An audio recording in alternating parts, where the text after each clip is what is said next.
Hey guys, JB's Fear Freak here, back for another ultimate video, and today I'm going to be letting you guys know which gems you should be using and on who. But before we jump into that, if you enjoy this video, make sure to subscribe and let me know down in the comments down below what gems you use. Finally, spoiler warning for the 7th party member of Xenoblade Chronicles. You have been warned. So before we jump into the gems, I want to talk quickly about refining them. In the gem menu, it will tell you if you have a crystal with the same effect you have already currently equipped. Pick the effect you want and find another crystal with effects you don't really care about. If there are multiple effects that you want, use Fiora and Ricky to get the most gentle flames possible and turn those preferred abilities into cylinders. After getting 2 or 3 cylinders of the gem you want, pair Shulk and Rhyne together to craft the gem. Aim for 300% so that you can get 2 gems of the level above, making the most out of your resources. Righty, so during this video I will be showing you who you should place this gem on the most, on where the best place is to acquire the level 5 crystals to make the said level 6 gem, as well as on all the information you need to know about that particular gem at level 6. Let's get started. Equip these onto all of your physical party members to increase their overall DPS. I recommend only equipping the one though, as there are more important gems to equip compared to a bonus 50 strength. Put one of these on every character. Agility is the most important stat in the game, deciding whether or not your attacks hit or not. They are essential for the majority of the super bosses. Same as Strength Up, this wants to be on all of your ether characters to enhance their overall damage. Ether gems aren't as significant as Strength Up gems however, as characters with high ether will only use that stat for certain arts, as the majority of attacks are physical. This gem will reduce all physical damage, which includes auto attacks and all physical arts, as well as the majority of talent arts, as almost every enemy in the game uses physical attacks. A much smaller portion of enemies even have ether attacks, especially at the end of the game where Monado armor will do a better job than any one gem will do. If there is DLC with an ether based boss, then maybe consider this gem. You're better equipping this to squishier characters, as it will lower the impact of any chip damage they may take from taking aggro or being hit with AoE attacks such as Abyss's Demon Purging Fire. Critical hits increase an attack's damage by 25% or 50% if they're toppled, giving you a flat increased damage. Increasing the rate this occurs will increase your overall DPS and give you a portion of the party gauge as well. This gem is very dependent on the weapon you use, but it will increase your overall DPS on most weapons. This gem will not increase the minimum damage past the maximum however, so an attack plus gem may be necessary as well. Unlike before, this gem is effective on all weapons. The glitch from the Wii days no longer exists within Definitive Edition, meaning you'll see all the benefits of higher damage rolls than ever before. The majority of ether attacks in the game are based around the electric element, and this doubles their attack, which can turn powerful attacks deadly. This also boosts the power of the lightning attack gem. On certain characters whose auto attack is the majority of their damage, this gem can be a huge increase to the DPS. It's also great for helping you build talent gauge on any characters with very slow talent gauge build up, such as Dunban. The majority of high level enemies have over 100,000 HP, and dealing a small amount back every time you get hit, which won't occur whilst an enemy is toppled as an example, doesn't tend to be very effective. Although better, as it is damage over time debuff applied by your own auto attacks, as opposed to Spike which is reliant on the enemy's auto attack, the damage again isn't particularly significant, but can help a good say sorry strategy. The overall damage is better, however the fact you require 2 of your precious gem slots to actually reach the 400 damage over time makes this a worse option than Bleed. That along with the other Blaze arts means you're better off using other things for the Blaze debuff. Same as before, but even worse, damage only getting 150 over time from the single gem. This also has the shortest effect time out of all these gems at just 10 seconds duration, so just use Summon Ice or Freezenate instead to apply the chill effect. The best option for auto attack damage over time effects, as one gem gives the highest value of damage plus the longer effect time, providing you with the most possible damage. The lack of poison skills also helps to give this a real niche to help stack debuffs. A passive increase in damage, similar to Monado Enchant's bonus damage per hit. It has the electric element, meaning the effect can be doubled up to 1000 damage per hit at the cost of all 3 weapon gem slots. Daze cannot be inflicted onto any of the super bosses bar Final Marcus, and thus for endgame this gem is basically useless. The duration of Daze is also much shorter than Topple, and thus the window to get the bonus is slimmer as well. The better option, as the majority of enemies can be toppled and dealing double damage to them, is great. Topple locking is also one of the most reliable ways to beat endgame bosses, and this gem helps tremendously.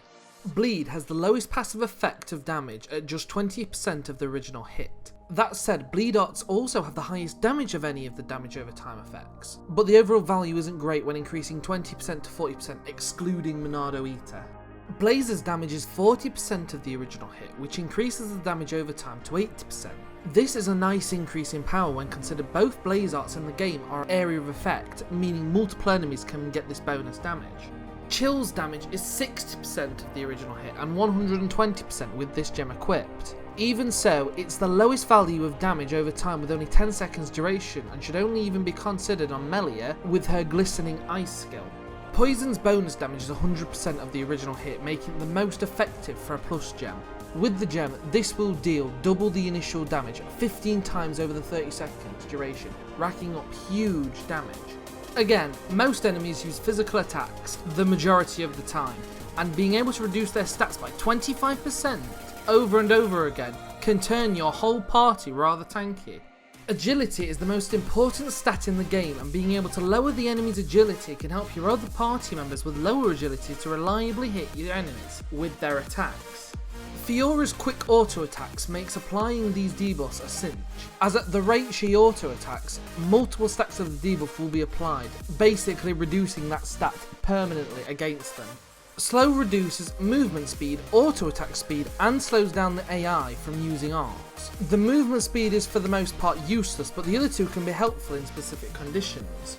Possibly the most useless debuff in the game, Bind literally only prevents the enemy from moving, which in most cases they don't need to do. Sharla, however, can cast this and still attack from outside of the enemy's attack range.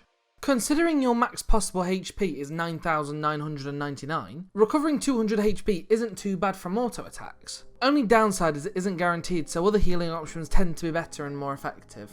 Stopping enemies from attacking is great whichever way you look at it. It provides a 30% chance to slow down the attack rate of enemies and prevent them from either getting double attacks or counter attacks.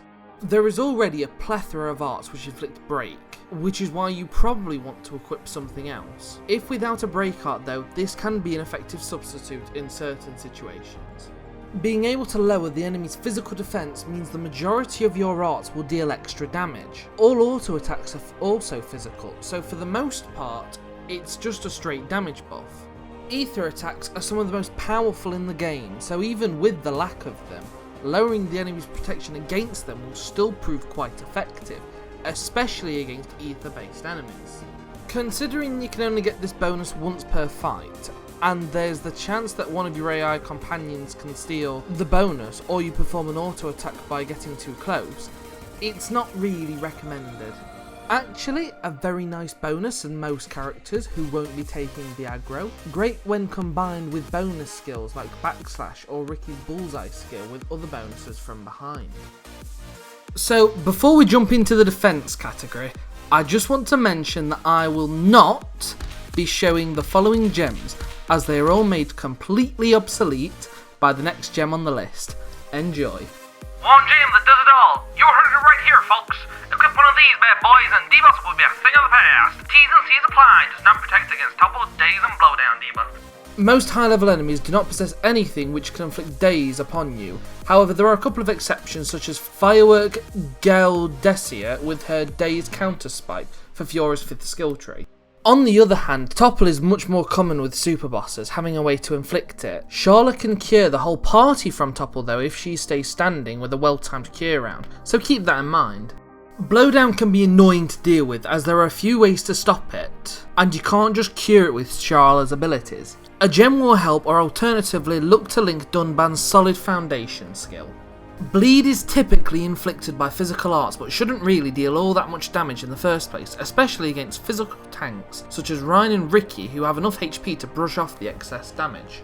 Blaze is more common, being possessed by Avalanche Abyssai and other notable bosses, but you should still be fine and find other ways to deal with the damage, as it's not that bad anyway. Probably the most annoying gem to get, you must kill the first 3 Babel dinos before these enemies even spawn, and then after defeating all 3 of the Kora Balgas, a unique monster will spawn, also dropping crystals for this gem. Very few enemies even possess an ability which can inflict poison, so I recommend going without any of the above gems and just try using Debuff Resist to prevent getting the debuff in the first place. Spikes are one of the most annoying things in the game, but this single gem means for the most part you can forget about the damage altogether. Dunban's Steel Protection also adds additional protection to spikes. 30 seconds is a good duration for most enemies, as their initial hits tend to be auto attacks or physical arts. With Buff Time Plus, the duration goes to a crazy 75 seconds, which is huge for the beginning of the fight. Can actually be nice for the Ancient Daedalus fight for his initial laser art, but for the most part you won't see most bosses standing by the time they come round to use their ether art, especially within 30 seconds. Most party members tend to build most of their aggro through arts, as is the nature of the game, and with level 12 arts. Their cooldowns are even shorter, meaning we can use them a lot more often. That's why Art Stealth is a much better choice for most characters, as all aggro generated from spamming air slashes and air fangs can therefore be quickly offset by a single gem. And that's it for part 1. If you enjoyed this video, make sure to subscribe and tell your friends about my channel. Let me know how I can improve as well in the comments down below. But until next time, see ya.